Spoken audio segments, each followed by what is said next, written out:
بسم اللہ الرحمن الرحیم والصلاة والسلام علی سید الانبیاء خاتم النبیین محمد صلی اللہ علیہ وسلم۔ پاکستان منزل بہ منزل کا یہ سیریل چل رہا ہے، اور یہ سیریل اس کا مقصد یہ ہے کہ ہر مہینے جو واقعات پاکستان میں پیش آئے ہیں ان کی سمری، ان کا خلاصہ آپ کے سامنے پیش کیا جائے۔ آج جو آپ کے سامنے ایپیسوڈ پیش کیا جا رہا ہے وہ اگست 1960 کے واقعات کے پر مشتمل ہے، اور یہ ایپیسوڈ 162واں ایپیسوڈ ہے، اور یہ اس میں اگست کے واقعات پیش کی جائیں گے۔ سامعین سے اور ناظرین سے میری گزارش ہے کہ وہ یہ اس کو واچ کریں، اس کو سبسکرائب کریں، اس کو ڈسٹریبیوٹ کریں تاکہ پاکستان کی سلامتی کا پیغام گھر گھر، گلی گلی، کوچے کوچے تک پہنچ جائے۔ اگست 1960 کا سب سے مشہور واقعہ یہ ہے کہ کراچی میں سرکولر ریلوے لائن کی تعمیر کا آغاز ہوا۔ 16 اگست 1960 کو کراچی میں سرکولر ریلوے لائن کی تعمیر کا آغاز شروع ہوا۔ اس موقع پر ریلوے بورڈ کے چیئرمین جناب ایس انصاری نے یونیورسٹی روڈ کے قریب ریلوے لائن کے لیے جو طے زمین ہوئی تھی اس کو ہموار ہونے کا کام کا معائنہ کیا اور اس پر اپنا اطمینان ظاہر کیا۔ ریلوے حکام نے بتایا کہ سرکولر ریلوے لائن 16 میل طویل لمبی ہوگی اور اس تعمیر پر 2 کروڑ 33 لاکھ روپے خرچ ہوں گے۔ یہ ریلوے لائن وزیر مینشن سے شروع ہوتی تھی اور پورے شہر کو سرکل میں جاتی تھی، اور مختلف قصبوں میں اور مختلف علاقوں میں ان کے اسٹیشن بنائے گئے تھے۔ بڑی ضروری چیز تھی اور بڑی کام کی چیز تھی، اور بڑی فائدہ مند چیز تھی، اور بڑا اس سے فائدہ تھا کراچی کی عوام کو۔ لیکن پتہ نہیں کیا ہوا کہ بعد میں یہ ریل لائن بند ہو گئی اور اس پر ناجائز تعمیرات بن گئی، اور وہ ہمیشہ ہمیشہ کے لیے یہ قصہ ختم ہو گیا۔ میری گزارش ہے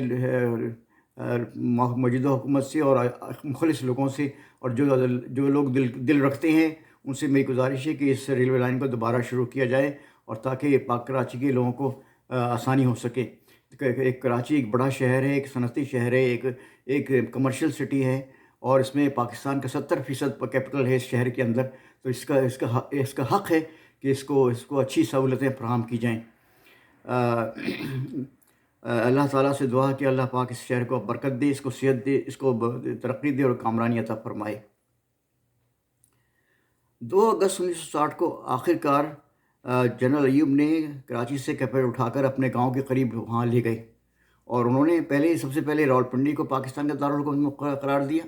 اور اس کے بعد پھر وہ اسلام آباد کی بنجر اور بے آباد زمین پہ انہوں نے بلینس آف ڈالر خرچ کر کے ایک نیا کیپٹل بنایا، جبکہ پاکستان کے دوسرے شہر مستقل انحطاط کی صورتحال ہوتی رہی اور وہ مستقل برے حال میں رہے۔ آج 70 سال کے بعد بھی ابھی جو حالات ہیں اس وقت کہ پاکستان کے شہروں میں سیوریج سسٹم نہیں ہے، پاکستان کے شہروں میں بجلی کا نظام 24 گھنٹے نہیں بلکہ 10 گھنٹے 12 گھنٹے آتا ہے صرف، اور ریپیس ڈسپوزل سسٹم نہیں ہے۔ یہ کہاں کا انصاف ہے کہ سارا ملک جو ہے وہ سفر کرے اور ایک شہر کو جو ہے اس کو تاج محل بنا دیں؟ یہ نہیں، ناانصافی ہے، بالکل یہ بات ہے۔ اس ظالم نے یہ بھی انتظار نہیں کیا، ایوب خان نے، کہ کم از کم دارالحکومت تیار ہو جاتا تو پھر آپ کراچی سے کیپٹل لے جاتے، لیکن اس کو پتہ نہیں کس قسم کی اس کو بے چینی اور بیدپاری تھی، اور کس قدر تکلیف تھی اس کو، پتہ نہیں کیا چیز تھی اس کو کہ اس نے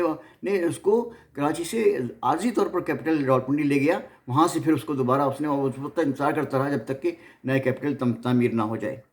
کراچی کے کیپٹل منتقل ہونے کا کوئی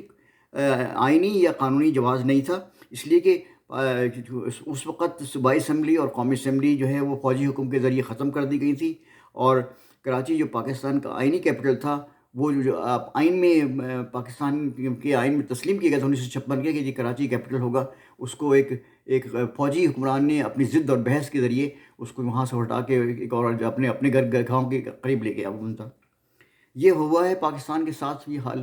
جب بھی یہ اللہ تبارک و تعالیٰ کی خاص مہربانی اور کرم اور ہے کہ وہ یہ ملک قائم ہے ابھی تک۔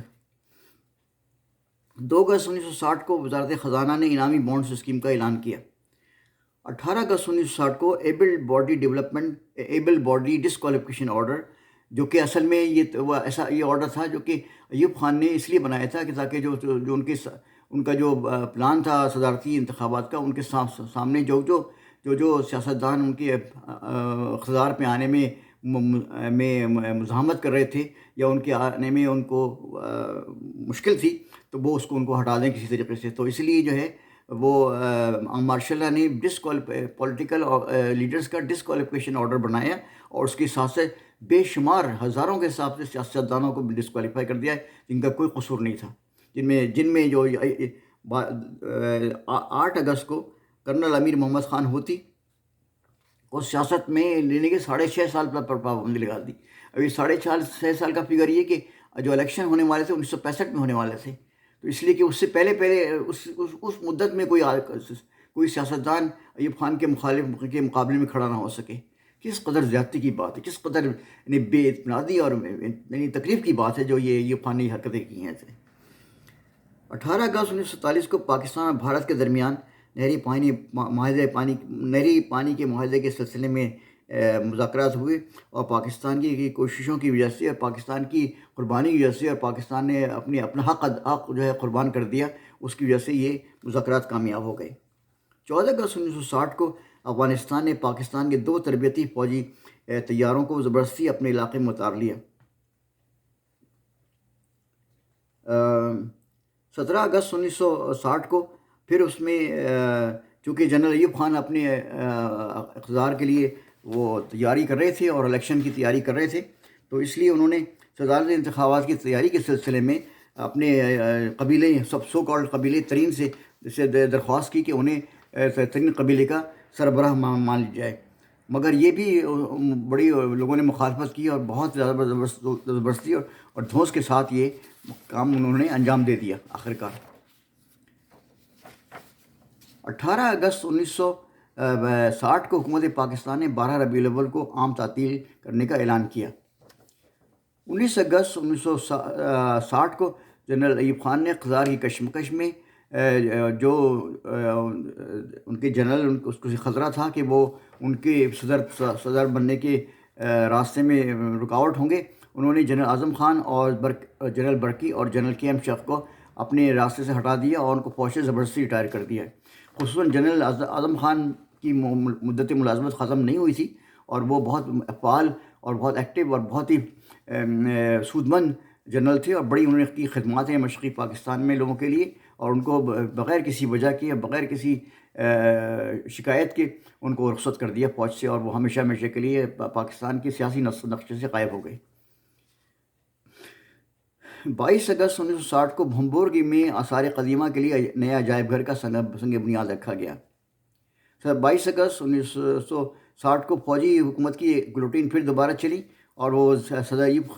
کے راستے میں جو اور سیاستدان تھے ان میں سے سردار حمید دستی اور ہادی علی شاہ کو راستے سے ہٹا دیا اور سیاست کے لیے 6.5 سال کے لیے نااہل قرار دے دیا گیا.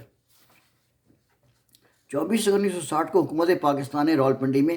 فوجی میوزیم قائم کرنے کا فیصلہ کیا. حالانکہ فوجی میوزیم خصوصاً کیپٹل میں ہونا چاہیے تھا ظاہر، جبکہ نیشنل میوزیم ہے تو اس کا جو صحیح مقام وہ ہے وہ کراچی میں ہونا چاہیے تھا اس کو اصول. لیکن ایوب خان صاحب ہر چیز اپنے گھر کے قریب اور اپنے گاؤں کے قریب اپنے شہر کے قریب لے جانے کی کوشش میں لگے ہوئے تھے، اور وہی انہوں نے کیا. 26 اگست 1960 کو اولمپک ہاکی میں کے پہلے میچ میں پاکستان نے آسٹریلیا کو 3 گول سے شکست دی. 29 اگست 1960 کو اولمپک ہاکی میں پاکستان نے پولینڈ کو 8 گول سے شکست دی. 30 اگست 1960 کو پاکستان میں اشاریہ نظام نافذ کرنے کے لیے گوشوارہ جمع کر دیا گیا. یہ واقعات تھے جو میں نے آپ کے سامنے پیش کیے، جو 1960 میں طے ہوئے تھے اور 1960 میں وقوع پذیر ہوئے تھے. اللہ تعالیٰ پاکستان کی حفاظت فرمائے، پاکستان کے لوگوں کو سمجھ عطا فرمائے، اور پاکستان کے اداروں کو اپنی حدود میں کام کرنے کی توفیق عطا فرمائے. اور قائد کا یہ فرمان جو قائد نے فرمایا تھا کہ کتنا اچھا فرمایا تھا، اور ایوب خان سے ہی فرمایا تھا. یہ ایوب خان نے جب کہا کہ what would be the role of arm forces in Pakistan, انہوں نے کہا what do you mean by role of arm forces in Pakistan, their only duties either in the barracks اور ایٹ دا بارڈر. تو یہ بات تھی جو قائد محمد نے فرمائی تھی. لیکن بدنصیبی یہ ہے کہ پاکستان کی فوج میں اور پاکستان کے بے ضمیر اور گروہوں نے فوج کو 30 سال تک مسلط کرنے دیا، اور وہ اس کے سے جو پاکستان کا جو حال ہوا ہے وہ آپ کے سامنے ہے. اللہ تعالیٰ پاکستان کی حفاظت فرمائے اور سلامتی عطا فرمائے، پاکستان کے لوگوں میں محبت اور یگانگت عطا فرمائے، اور پاکستان کے سب اداروں کو اپنی اپنی حدود میں کام کرنے کی توفیق عطا فرمائے۔ پاکستان پائندہ باد۔